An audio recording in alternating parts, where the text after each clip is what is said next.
From Neural Newscast, I'm Peter Rowan. And I'm Richard Lawson. Federal authorities are investigating whether immigration officers lied under oath about a shooting in Minneapolis last month. We also examine a major political shift in South Asia. The Bangladesh Nationalist Party is claiming a landmark election victory. The Justice Department is reviewing evidence that appears to contradict previous accounts of a struggle involving ICE agents. Additionally, we look at Secretary of State Marco Rubio's latest assurances to European allies regarding the future of the transatlantic alliance. U.S. Attorney Daniel Rosen moved to dismiss all felony charges against Alfredo Alejandro Alhorna and Julio Cesar Sosa Solis on Friday. The two Venezuelan men were accused of assaulting an ICE officer with a broom handle and a snow shovel during a January 14th incident. However, video evidence revealed that the sworn testimony provided by two separate officers appears to have been untruthful. ICE Director Todd Lyons stated that the agency has opened a joint criminal probe with the Justice Department into the officers' conduct.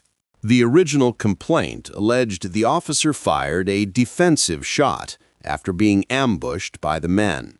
Attorneys for the defendants say the video shows the officer recklessly fired through a closed door while the men were retreating into their home.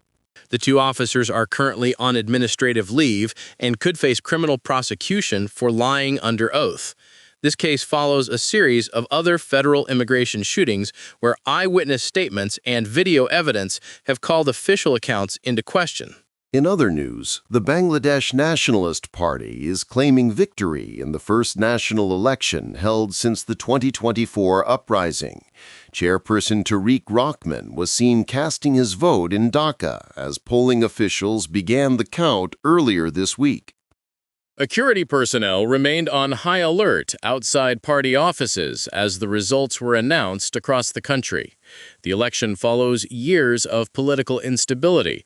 It marks a significant turning point for the nation's parliamentary leadership.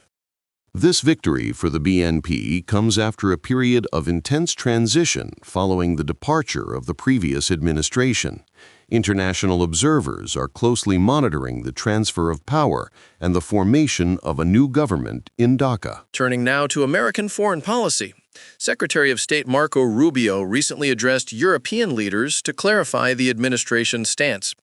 Rubio told allies that the United States will not abandon the transatlantic alliance despite shifts in domestic priorities. I'm Peter Rowan. And I'm Richard Lawson. For more updates, visit us online.